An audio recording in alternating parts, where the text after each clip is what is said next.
Muy buenas tardes, ¿cómo están? Jóvenes, señoritas.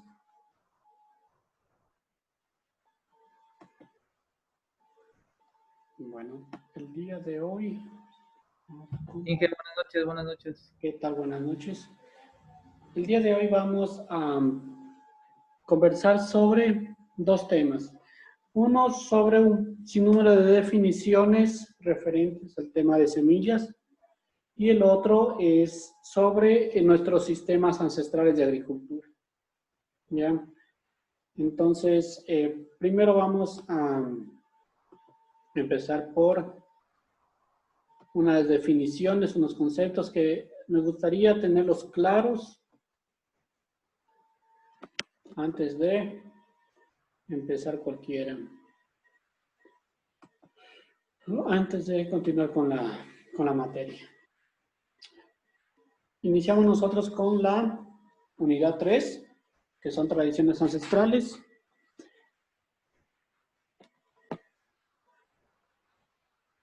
Y tenemos aquí más temas de tradiciones ancestrales en la producción agrícola que corresponde ya básicamente a lo que hemos venido conversando. ¿Ya? Listo. Inge, buenas noches. Buenas noches. Listo. Entonces, lo que vamos a diferenciar las diferentes categorías que existen en semillas. Primero, vamos a ver qué es un sistema de producción de semilla convencional. Ok. Ya. Un sistema de producción de semilla convencional es un sistema basado en la certificación de semillas. Más adelante vamos a decir qué es la certificación de semillas, qué involucra una certificación de semillas. Está sujeto a regulaciones por parte del Estado y genera semilla certificada.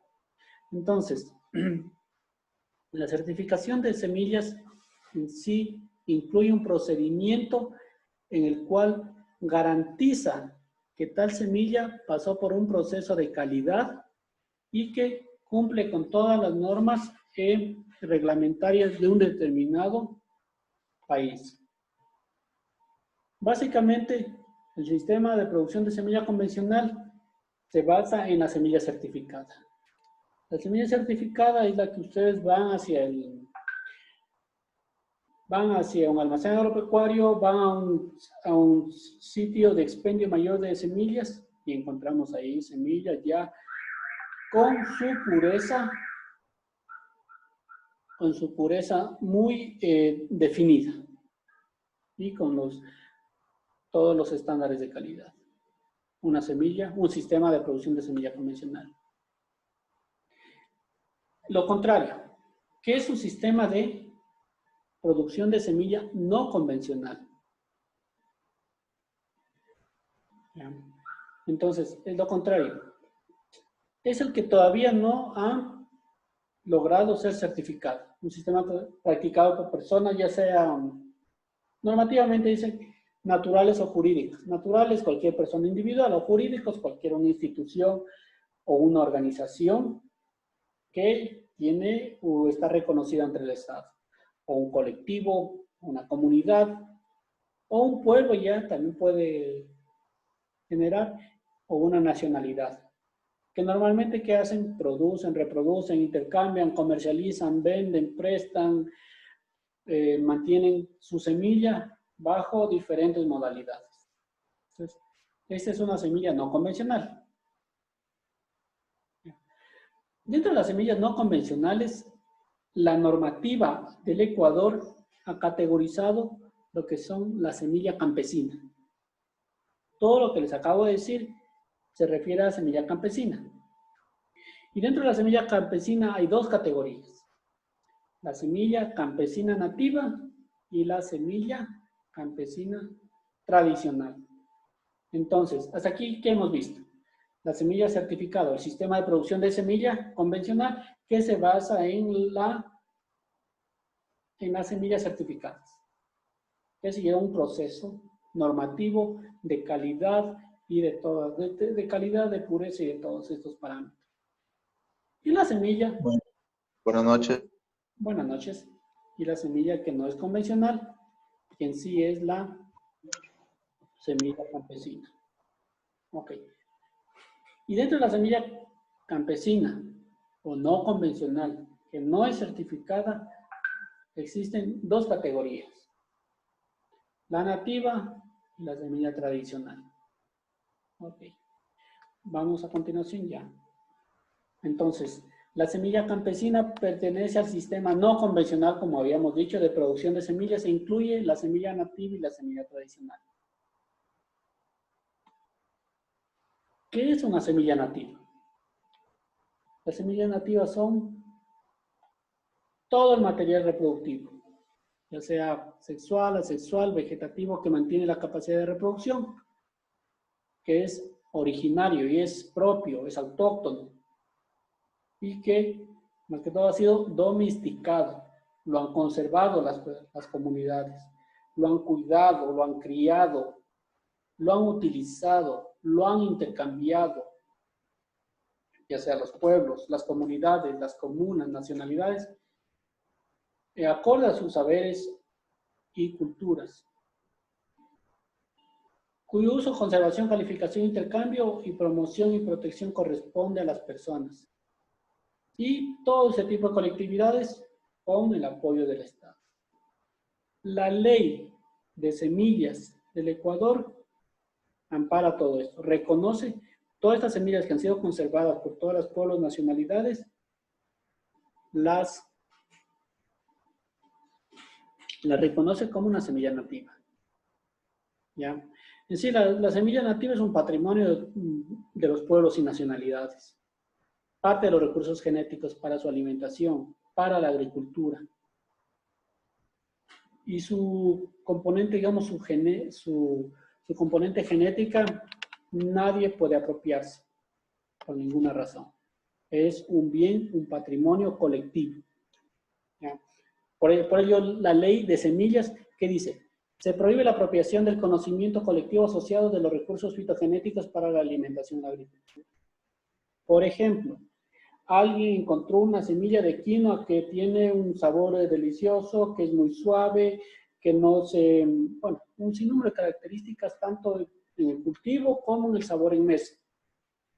Y tanto seleccionar fue solamente eligiendo de los cientos variedades que había en el campo, solamente fue seleccionando esta semilla, hasta que de generación en generación solamente conservaron esta semilla.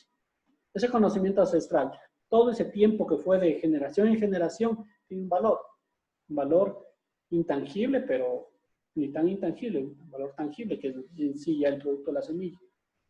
Eso nadie se puede apropiar, no puede venir una empresa, no puede decir una persona de ahí mismo, bueno, esto yo patento, y a partir de hoy, todo el que quiera sembrar tiene que pedirme permiso, o yo ir dando autorización para que pueda sembrar ese tipo de semilla.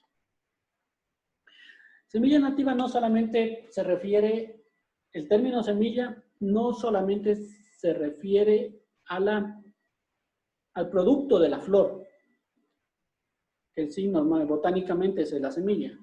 Florece y luego de la flor sale la semilla o semillas, ¿verdad? También se refiere a material reproductivo asexual. Por ejemplo, puede ser que una estaca, por ejemplo, alguien encuentra una buena variedad de caña o de yuca, ¿verdad? No la reproducimos por semilla, la reproducimos por estaca, un material vegetativo. O alguien encuentra una buena variedad de plátano o de guineo, obtiene a través de colinas.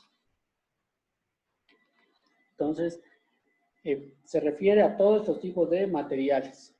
O también alguien quiere algún tema de ingeniería genética, tiene una planta de banano y la quiere reproducir, pero de esta planta quiere sacar unas 1000 plantas para 1 hectárea o para 2 hectáreas. Solamente esa planta coge una parte de un brote, un meristemo, y lo reproduce en laboratorio y saca esas 1000 plantas. ¿Ya? Todo esto, lo que llaman, engloba aquí lo que es semilla. Y técnicamente, lo denomina germoplasma. Entonces, siempre van a oír, cuando revisen textos de semillas y todo, van a oír de germoplasma.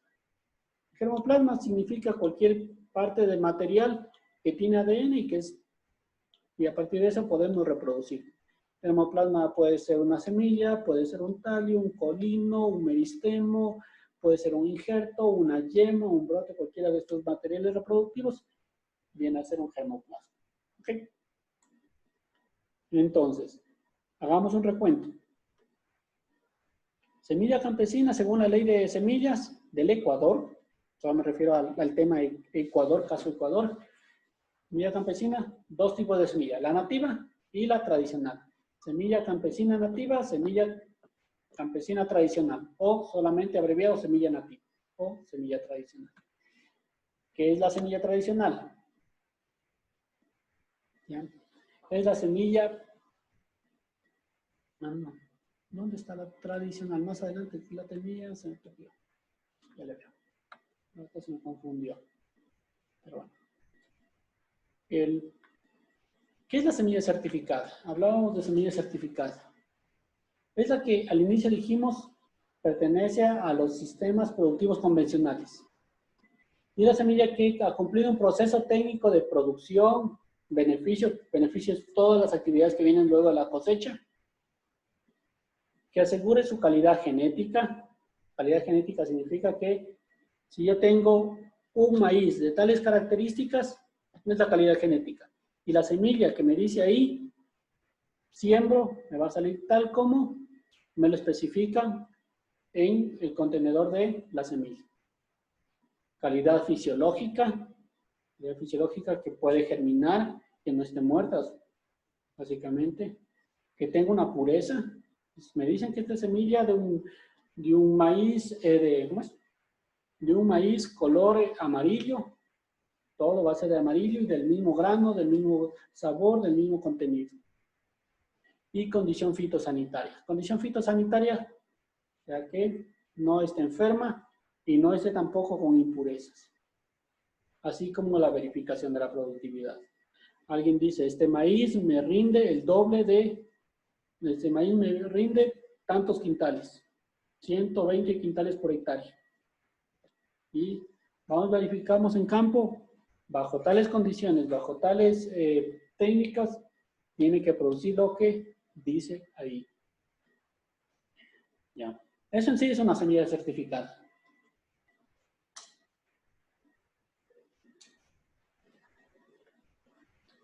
Vamos, bien.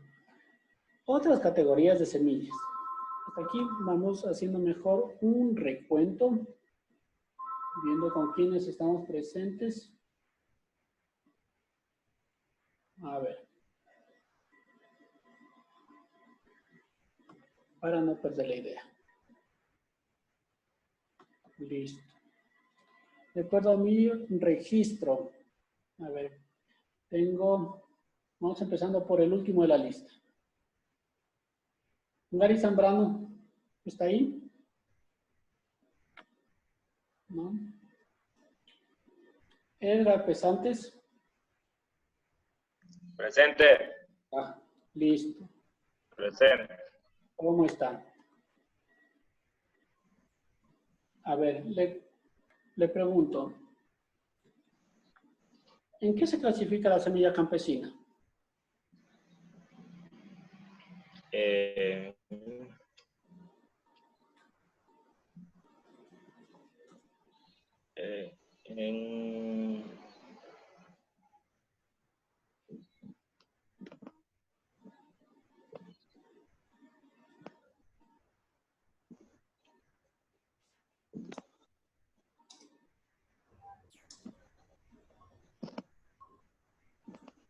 En la nativa y la tradicional.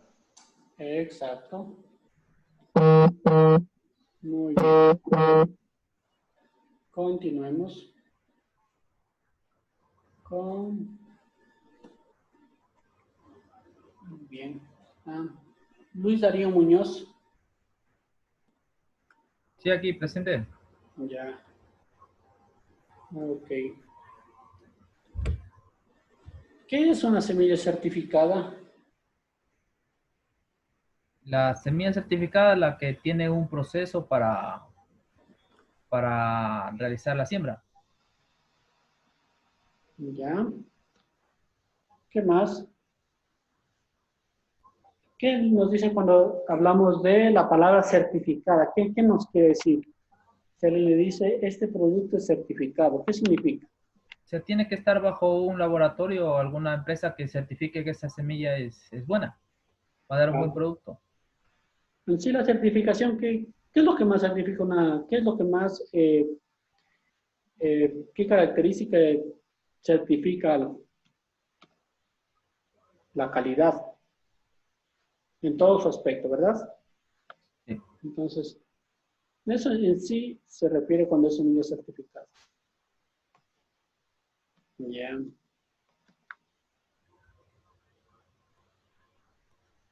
Adicional, a ver, en este momento hemos visto lo que es semilla certificada, la que es semilla nativa, la semilla campesina, pues la semilla campesina es ¿cómo es? La que se deriva en semilla nativa y semilla tradicional. Y la semilla certificada es la que ha seguido todo un proceso de calidad, ha Sí, sido un proceso producida, técnico, claro, con todas las normas de calidad y que tiene una calidad genética, una calidad genética, pureza, que esté en fisiológica, estado sanitario, todo eso, ¿verdad? sí, un condición fitosanitario, dice. Muy bien, Ujú. listo. Continuamos. A continuación, ahí sí les ruego un poquito de esfuerzo para memorizarnos un número de categorías que también les voy a tomar como dentro de preguntas de la evaluación, ¿ya? Las categorías de semillas. ¿Sí? Todo lo que les estoy dando en este momento es para el caso Ecuador.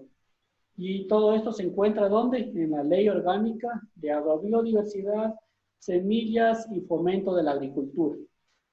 Es una ley que se hizo en el 2017, hace 3 años recién, después de tanto debate por el tema de semillas. En todo caso, nosotros como país ya hemos definido y caracterizado nuestras semillas. Y en todo caso, esta semilla, en forma abreviada, siempre la van a ver como ley de semillas. ¿Ok? ¿Hay cuántas categorías? Hay cuatro categorías de semillas. Primero, semilla genética o fitomejorada. ¿Ya? ¿Cuál es ese tipo de semilla?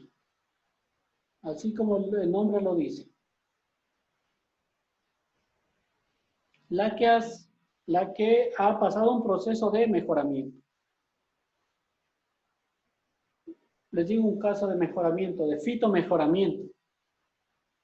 Por ejemplo, lo que pasa, saben estar haciendo normalmente todos los fitomejoradores. ¿Qué hacen? Quieren o enfrentan algún problema. Esta semilla de banano es muy débil pues claro, esta variedad de banano es muy débil para Fusarium raza 4, ¿verdad? ¿Qué hacen? Están buscando o están mejorando, innovando hasta encontrar una variedad que sea un poco tolerante. Resistente, muy difícil encontramos a una enfermedad. Lo que sí, una variante un poquito menos intensa que es tolerante. Una variedad tolerante a esta enfermedad, o sea que le puede atacar, pero la planta puede superar esto y no le afecta a su producción. Tolerante. Inmune sería una planta que la bacteria o este virus, este hongo, justamente que estábamos hablando, no le pegue. O lo que han venido haciendo el tema de mucho fitomejoramiento. La mayor cantidad de hortalizas que hay aquí en el Ecuador han sido producto del fitomejoramiento. Tomate de árbol, tomate riñón, básicamente, ¿qué ha pasado? Ha sido llevado a otros países Han hecho el fitomejoramiento, pero solamente en características de sabor y para el fruto. Frutos más carnosos, frutos de un color más brillante, que produzca la planta mayor cantidad de producción por hectárea, pero se han olvidado de unas características como son resistente a enfermedades, resistente a plagas, todos estos que ya tenían las plantas originales, pero como las plantas originales solamente fueron usadas para generar esta variedad y el momento que ya nadie las necesitó las desecharon, vinieron los monocultivos y desecharon todo y no sabemos de dónde salieron estas variedades. Apenas tenemos unos ancestros nomás de estas variedades y tenemos las semillas genéticamente mejoradas. Entonces aquí que dice, la primera generación de la semilla obtenida del mejoramiento vegetal. Es el material de multiplicación de la semilla genética que sirve como base para la semilla básica. ¿Ok? La semilla básica es la obtenida a partir de la semilla genética, ¿ya? O fitomejorada, sometido a un proceso de certificación, mantenimiento más alto, grado de identidad, pureza genética, cumpliendo los estándares establecidos, que es utilizada para la producción de semilla registrada o certificada. ¿Ya? Entonces, lo primero que hacen es mejorar la semilla fitogenética. Entonces, dicen aquí lo que dicen que es de la primera generación. Primera generación, cuando hablamos de primera generación es papá, mamá, el hijo es la primera generación. El hijo se reproduce, los nietos son segunda generación, ¿ya? Entonces, como así la básica serían ya los nietos de estos. Es obtenida a partir de la semilla genética o fitomejorada. Esta era la primera generación, a partir de estas, y esta ya le hacen el proceso de certificación. Lo que pasa es que cuando hay lotes de producción, alguien hace un experimento y solamente en esta saca una calidad, pero tiene que reproducirla. Y esa ya es la básica. ¿Ya? Luego viene la registrada. Cada una se deriva de la siguiente. Esta es obtenida a partir de la semilla básica, que ha sido sometida a procesos de certificación, producida de tal forma que mantenga la pureza e identidad genética y cumpla con los estándares establecidos para esta categoría de semillas. Es fuente de la semilla certificada. Y la última que sale de esta registrada ya es la certificada. Es la obtenida a partir de la semilla básica o registrada, de cualquiera de las dos. Y esta sí se le somete a un proceso de certificación producida de tal forma que mantenga su pureza, identidad genética y cumpla con los estándares establecidos para esta categoría. En sí, esta es ya la semilla que se comercializa ya para producción. En todo caso, esta es la primera, si retrocedemos, vemos, la primera es la que se hace el primer cruce y donde le encontramos las características. Esta la reproducimos y tenemos la básica. Y luego, esta ya está registrada, digamos, la semilla registrada, ya es la que se la ha sometido ya al proceso de certificación. A partir de esta ya empiezan con proceso de certificación, pero todavía no se la reproduce, es como la muestra que ingresa. Y ya la certificada es la que ya se la reproduce para venta. Es en sí la que se vende. ¿Okay? Continuamos.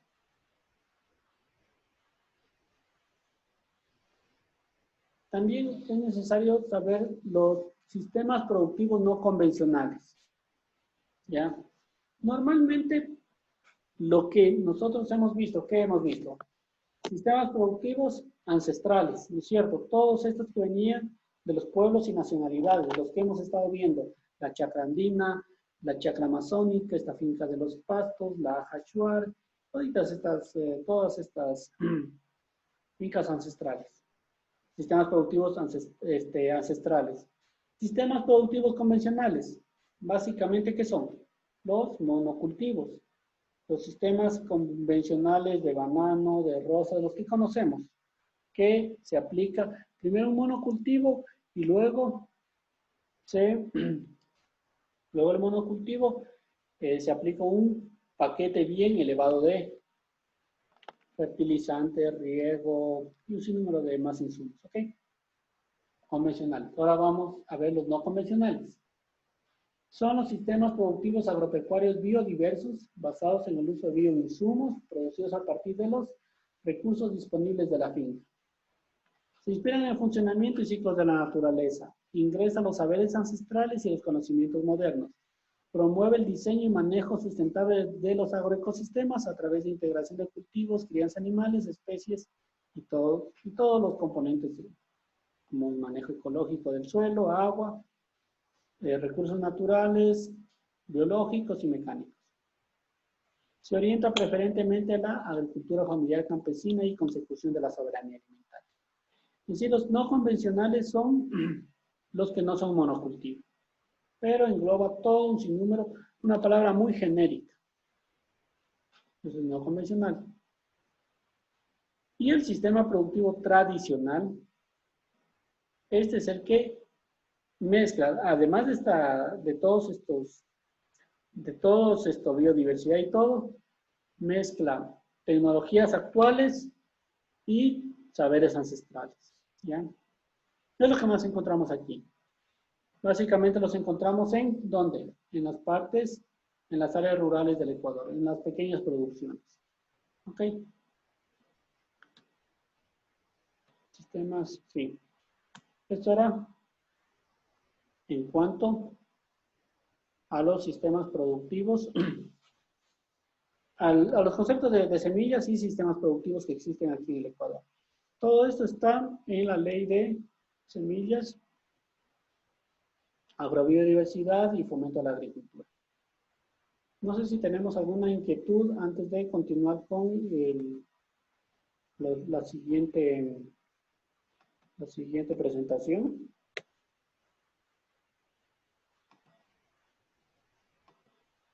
¿Todo claro?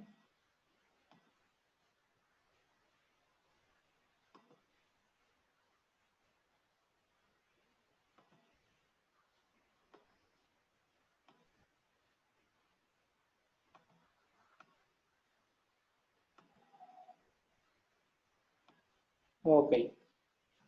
Listo. ¿Alguien recuerda qué diferencia había entre, a ver, hemos visto la chacra andina, solo hemos visto la chacra andina, ¿no es cierto? No hemos visto, no. No aplique esa pregunta porque deberíamos ver los siguientes sistemas ancestrales. Solo los definimos en algún momento y luego de que definamos ahí les voy a preguntar. Ok. Vamos viendo. Como les dije, primero vamos a hablar un poco de conceptos generales de semilla que están insertos en la ley de semillas. Y luego vamos a ver, vamos a continuar con nuestros sistemas tradicionales, ancestrales de producción. Uno de ellos, ¿cuál era? Esta finca de los pastos. ¿Recuerdan?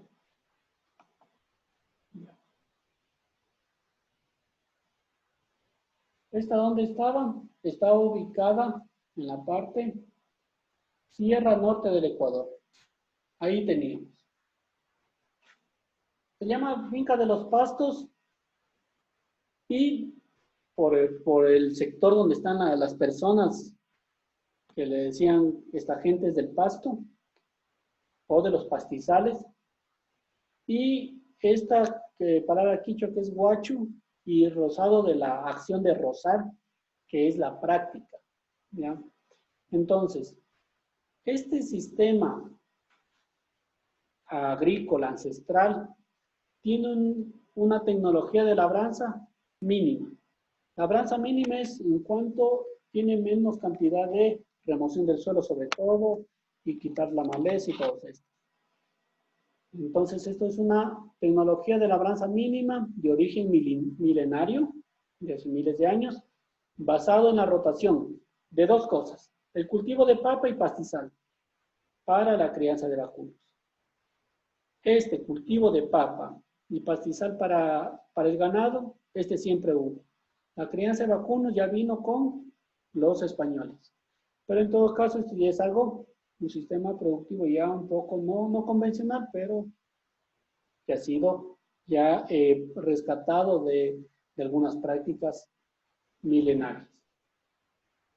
En resumen, de todo este sistema, recordarán, el sistema de finca de los pastos y Huacho Rosado viene de una rotación de cultivo. Papa, pastizal. ¿Qué significa rotación? Que en una época hacían papa, todo esto que es papa, en algún momento del año, y luego lo transforman en ¿qué? En pastizal. Y van otra vez, cogen estas partes de los pastizales, cultivan papa, y esto queda pastizal, y así sucesivamente. Y así van migrando todo el sistema. Entonces, esto es propio del páramo andino, de las partes altas, básicamente de la parte norte del Ecuador y sur de Colombia. De ahí es este sector. Que bueno, siempre existió antes de la llegada de los españoles.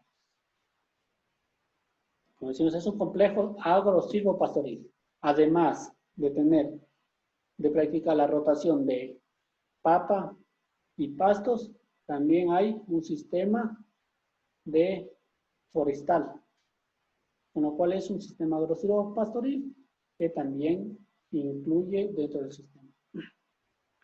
Entonces, el tema pastos hace referencia a los pueblos ancestrales que habitaron tanto los territorios andinos norte del Ecuador y andinos sur de Colombia.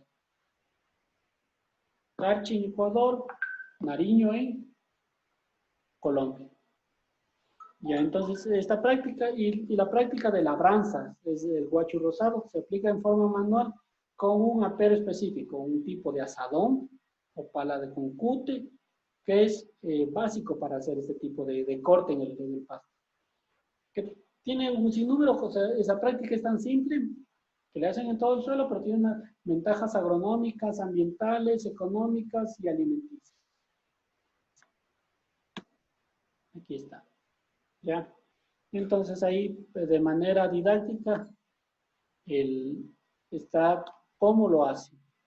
¿Qué hacen? Primero con este tipo de herramientas, si ven, un tipo de apero, ¿ya? Lo que hacen es hacer cortes de una capa del suelo, lo doblan, dejando la parte vegetativa al fondo y la parte del fondo expuesta hacia arriba. Una ventaja es que no es tan profundo el corte, porque si fuera un surco, el surco es más profundo y puede ocasionar más daño al suelo. Entonces, en el idioma quichua ecuatoriano, huacho quiere decir surco. Literalmente, Huacho Rosado significa surco cortado. ¿Ya? Pero los agricultores iban construyendo surcos en chamba o pasto doblado. ¿Sí ven? Van sacando una capa y lo doblan. Van sacando otra capa del otro lado y lo doblan hacia el centro. Después, la práctica consiste en que hacen esa práctica de doblar, hacen estos surcos cortados. Luego de 30 días de haber elaborado este surco, en el centro de esta cama que han hecho, ahí es lo que colocan las semillas de papa o los tubérculos. Eso básicamente es lo que da el inicio a este tipo de surco. Se dice que los pastos son todos aquellos seres que habitaron en estos páramos. Bueno, habla de los habitantes de estas personas. Son todos aquellos seres que habitaron en estos páramos y por ello seres de frío, de ignorantes, seres cuyo sustento principal era la recolección de frutos silvestres, la caza, la pesca, viviendo por ello como nómadas. Esto es en un documento del 2008, La historia común a la esperanza, de Luis Fernando Vázquez. Hay otro cronista que en cambio decía, de un cronista español que se llama Cieza de León afirman que su origen es el castellano y que se refiere a población hecha en tierra de pasto. Bueno, en todo caso, más o menos dando un origen, ¿por qué el nombre de pastos? Porque se considera las características del paisaje, que son pastizales en sí. Pastizales, o más que todo, le llamaban a las formaciones del ecosistema de los páramos, que la mayor cantidad son especies herbáceas. Herbáceas que dan sensación de que fueran un pastizal. Y dentro de ese ecosistema es lo que se ha desarrollado este sistema ancestral. Ok. Como reseña histórica. Como habíamos mencionado, se trata del territorio andino norte del Ecuador y el territorio sur de Colombia. ¿Ya? ¿Cuáles son los pobladores que estaban en Carchi, en la parte de Ecuador, y Nariño, en la parte de Colombia? Todos ellos hacen todo este tipo de prácticas. Esto ya viene hace 10.000 años de atrás, en un periodo llamado Paleoindio. Y ahí es cuando se estructuran como pueblos nómadas. Ya cuando los pueblos nómadas ya dejan de ser nómadas y empiezan a asentarse ya para quedarse en un lugar fijo por el tema de agricultura, por el tema de seguir con sus animales. Esto continúa desarrollándose hasta el periodo 500 antes de Cristo y 500 después de Cristo. Empiezan a conformarse ya los primeros núcleos de pobladores, lo que digo, y empiezan a hacerse sedentarios. Y empiezan a asentarse en sitios específicos.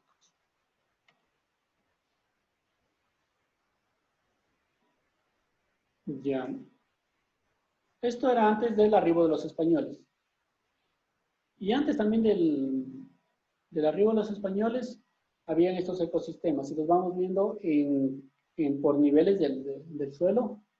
Son sitios muy altos. Desde 1500 a 2000 metros ya es alto. Imagínense de 2000 a 2500 también ya es más alto. Entonces ellos, de los 2000 a los 2500 metros sobre el nivel del mar, cultivaban tubérculos andinos como papa, estos que son quichos, mashua, melloco y quino. Quino no es tubérculo, es un cereal andino. Y la quinoa ahí también, siempre la quinoa la colocan junto con el amaranto. Bajaba un poco más. Entre los 1500 y 2000 metros sobre el nivel del mar, los cultivos más importantes en aquellos territorios eran la coca y el maíz, en ese entonces.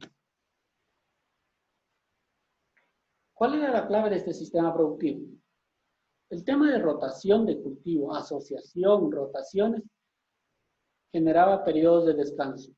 Y esas prácticas son las que actualmente se siguen conservando. ¿Ya? Son una práctica que maneja la fertilidad del suelo. Una de las leguminosas nativas del Ecuador es el chocho y también del frejo. Esos también estaban incluidos dentro de este ecosistema. También habían producción de raíces y tubérculos, que también eran parte de este sistema ancestral. Aquí le hemos puesto más didáctico, viendo cómo han ido los cultivos. Tenemos 3 zonas identificadas, una alta, una media y una baja. Si se dan cuenta que la zona alta está cerca de los 3000 metros sobre el nivel del mar, la baja está, la media está de 2000 a 2600 metros sobre el nivel del mar, y la baja de 1500 a 2000. Igual sigue siendo súper alto. 1600 creo que está Mindo, si no me equivoco. O Pacto, Gualea, sus sectores 1600, 1500. A 2000 ya es un poco más frío. 2000 también sube y sube más. 2700 más frío, 3000 más frío. Por ejemplo, según los estudios, los cálculos, dice que cada 100 metros de altura, si vamos subiendo una montaña en línea recta, 100 metros aquí, hay un descenso de temperatura de 0,6 grados centígrados. Si subimos de 2000 a 3000, ¿cuántos metros tendríamos? 2000 a 3000 estamos con 1000 metros. 1000 metros estaríamos con 6 grados de temperatura menos. ¿Sí? Entonces son ecosistemas muy fríos. Seguimos subiendo y baja la temperatura. 100 metros más, va bajando 0,6 grados más, menos, perdón, y va bajando constantemente. En todo caso, en la parte más fría, ¿qué tenía? Papa, quinoa, chocho, oca, machua y melloco. Todos estos son cultivos ancestrales, propios de aquí del Ecuador. Ecuador y los Andes, básicamente. Bajamos un poco a la zona media, ya que empieza a tener un poco más de temperatura. Tomate de árbol, mora, maíz, paico, auyama, que es un cultivo típico de ellos, capulí y frejo. Y zona más baja ya encontramos algunos cultivos ya de índole tropical. Piña, aguacuya, que es un cultivo nativo de ellos, frijol, algodón, ají y coca. Estos sectores, todos los Andes tienen este cultivo. Pero ¿cómo? Con fines medicinales. Ahora que las nuevas tecnologías hacen unas extracciones bastante severas, le sacan el alcaloide en estado puro y ya le dan otros usos ya indebidos. Pero en todo caso, como uso medicinal, siempre ha tenido buenas ventajas porque ya sea por cocción, o sea por ¿cómo es? Ingestión, los ácidos del estómago no son capaces de extraer todos estos, los ácidos gástricos no son capaces de extraer todo el principio activo, todo el alcaloide que tiene. Entonces no es tan ofensivo. Lo ofensivo es cuando lo que dicen, la refinan. Pues ahí sacan un alcaloide muy, muy fuerte. En el caso de por ejemplo, las regulaciones en Bolivia, se acepta como uso medicinal tradicional para que la gente esté masticando. Y se comercializa normalmente. Ecuador no, pero en algunos países como Bolivia, básicamente, sí es aceptado.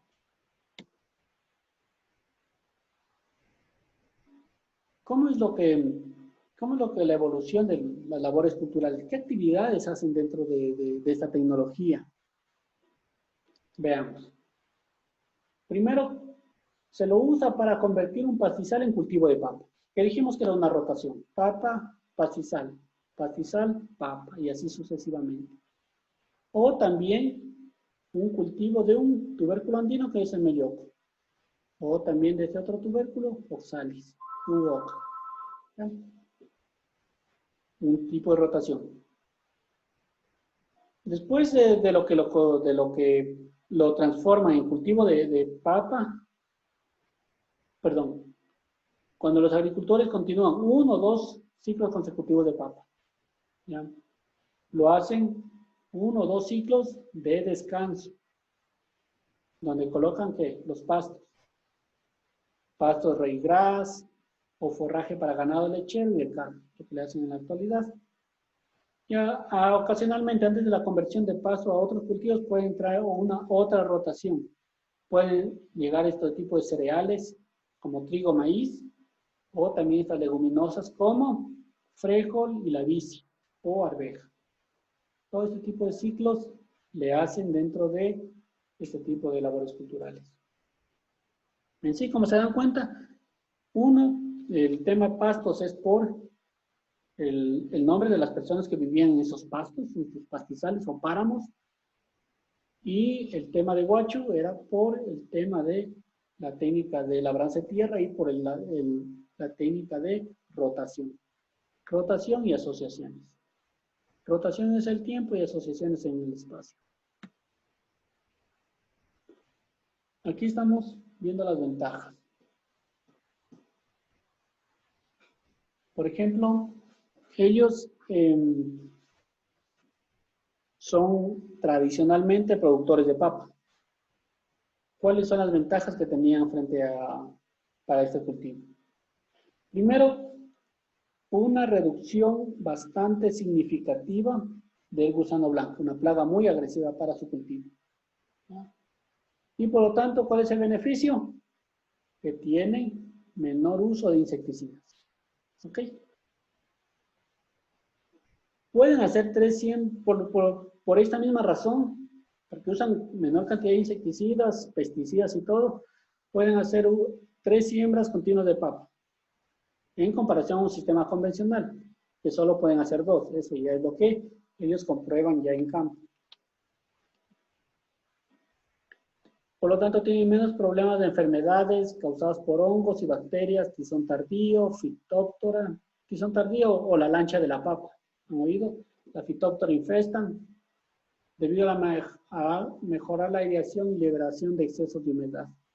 El hecho de que hagan este tipo de surcos, como vimos en el inicio, ¿qué hacen? Hacen que tengamos gran cantidad de suelo en la parte superior y sistemas de drenaje en cada surco, por donde se evacúa todo el exceso de humedad. Por lo tanto, cuando tenemos menos humedad, hay menor probabilidad de ataque de hongos. Cuando hay, siempre llévense esta relación. Cuando hay exceso de humedad, los cultivos siempre van a ser atacados por hongos o bacterias o por enfermedades en sí. Y cuando hay exceso de resequedad o exceso de sol, ¿qué pasa? O sequías, los cultivos van a ser atacados por insectos plagas. Entonces, esa en sí es la dinámica que ellos van utilizando. Mantienen niveles de productividad y rendimientos de forma sostenible. ¿Ya? A consecuencia de todo esto, ellos van manteniendo todo este tipo de biodiversidad. De productividad, perdón. Y por lo tanto, hay otra ventaja que utilizan gran cantidad de mano de obra y reduce el uso de energía fósil. ¿Qué quiere decir esto? Que utilizan mayor cantidad de mano de obra y no contratan tractores. Eso en sí. Entonces, a continuación les voy a dar cómo más o menos está estructurado, qué componentes tiene una finca normalmente. Ya. Esta finca de los pastos es una mezcla, primero, de pastizales en rotación con cultivos. Y otro componente que es especies forestales y arbustivas. Dentro de los pastizales se incluye especies forrajeras, silvestres o modernas. ¿Modernas cuáles son? El raygrass, el trébol, que son especies que han sido introducidas. Sobre todo el raygrass, que es una especie de forraje que tiene un alto valor nutritivo para el ganado. Y que son destinados todos estos pastos, ¿para qué? Para el ganado vacuno. Esta rotación, como les dije, es con variedades de papa y en menor cantidad con otro tipo de tubérculos y otros cultivos andinos. Entonces, la primera componente que tiene son pastos en rotación con cultivos. Y el otro, sistema agroforestal de arbustos y árboles. Aquí están las papas y árboles andinos y se rotan con especies forrajeras. Trébol, raygrass, llantén, pasto y tal cosa. Aquí tenemos un típico ecosistema como están en la serranía ecuatoriana. Y de plantas forestales, ¿cuáles tenemos? Bueno, son plantas nativas con nombres de ellos mismos. Cerote, encino, charmolán, vilán, pumamaqui, funde, pichanga, mora silvestre, rosa. Estos ya son arbustos. Lechero, capote, chilca, carrizo. Estos arbustos, en cambio, son para hacer cerramientos. ¿Sí? Y también para hacer todo este tipo de prácticas de conservación de suelos. Veámosle, le retrocedemos un poco y aquí vamos a ver, por ejemplo aquí, todas estas cercas vivas, siempre vamos a ver este tipo de cercas vivas, siempre van a estar por arbustos y por pastizales. Si nos damos cuenta acá, ya está aquí rotando por un cultivo de papa y luego esto se va a convertir en cultivo de papa Y esto que fue cultivo, que es cultivo de papa, luego se va a convertir en pastizal. Más o menos así la dinámica de rotación.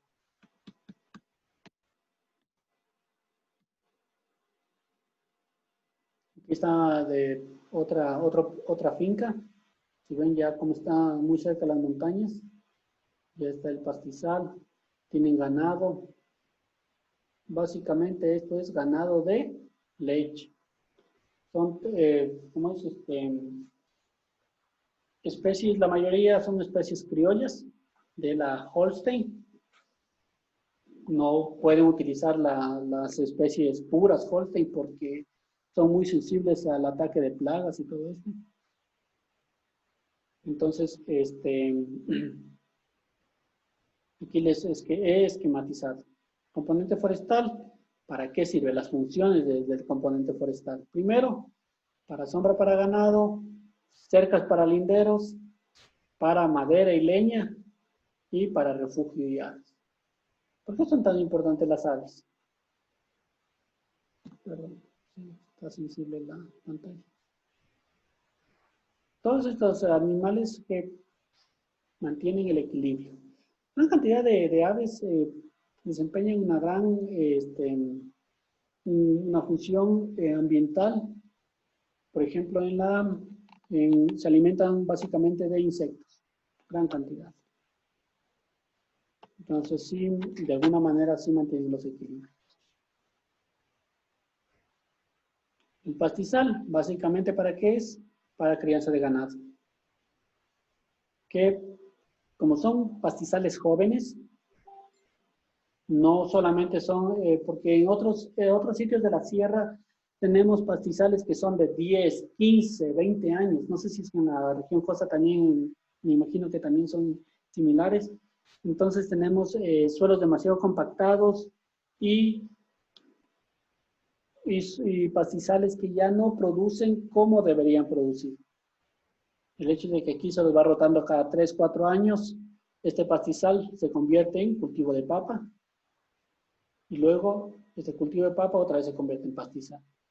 Y esto lo que hace es un alto rendimiento en forraje, porque son pastizales jóvenes.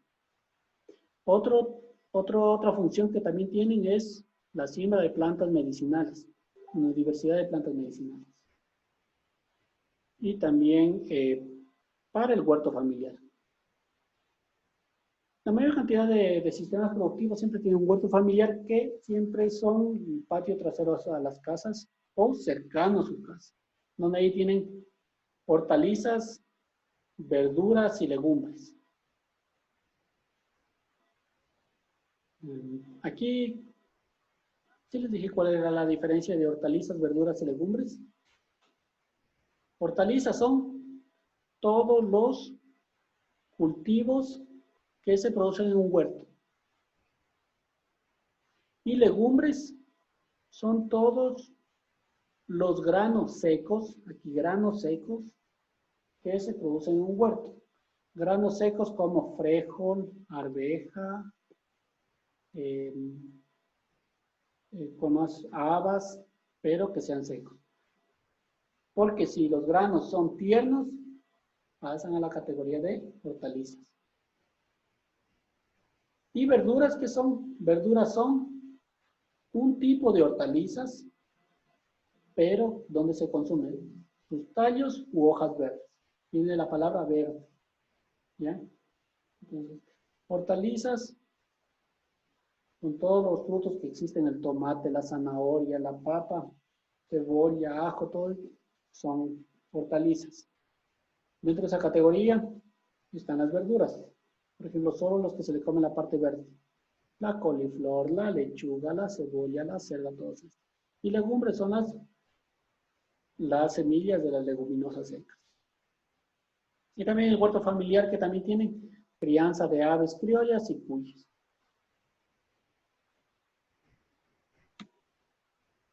Aquí es un cuadro que está indicando la diversidad de especies que hay. De papa, papa roja, capiro, única, superchola, mora surco, chaucha, chaucha guata, puripamba, pastos forrajeros, el trébol, el reigras, llantén, pasto azul, olco, forestales, las que habíamos mencionado anteriormente, y las medicinales. Toda esta riqueza de plantas son las que más aprecian o las que más encontramos dentro de este ecosistema. Adicional a esto, también existen tradiciones, prácticas de solidaridad que entre ellos practican. Adicional, como habíamos dicho, aparte de ser el cultivo en sí dentro de la finca, también se consideran las prácticas sociales. Y esa de solidaridad que ellos practican. Por ejemplo, siembra medias. Depende, entre agricultores se ponen de acuerdo. Uno pone el terreno, semilla y abono, y el otro mano de obra e insumos.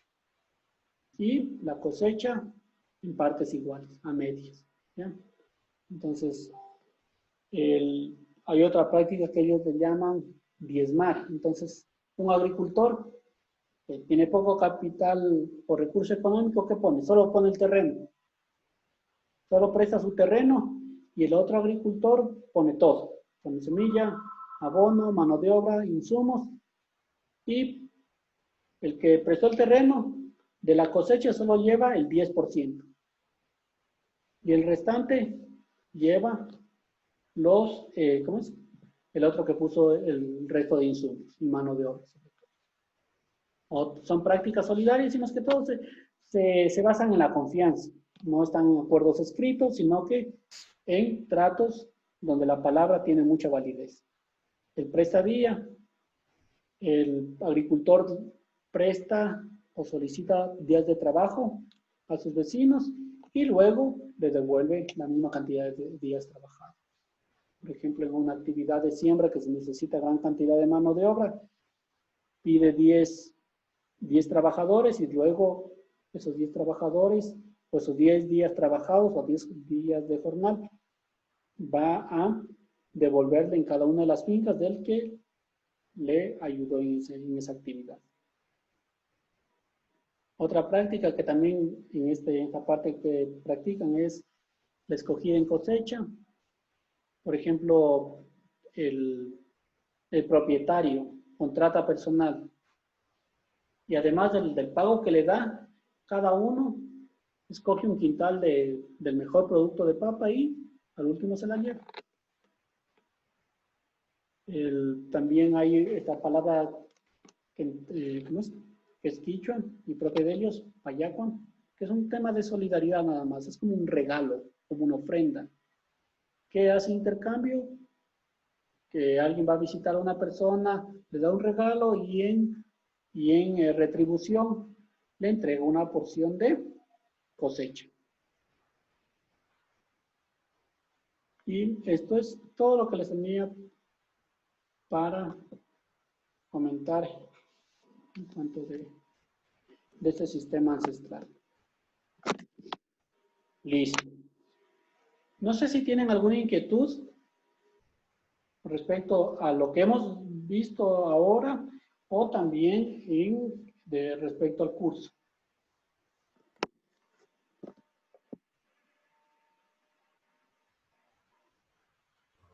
No, dije todo claro.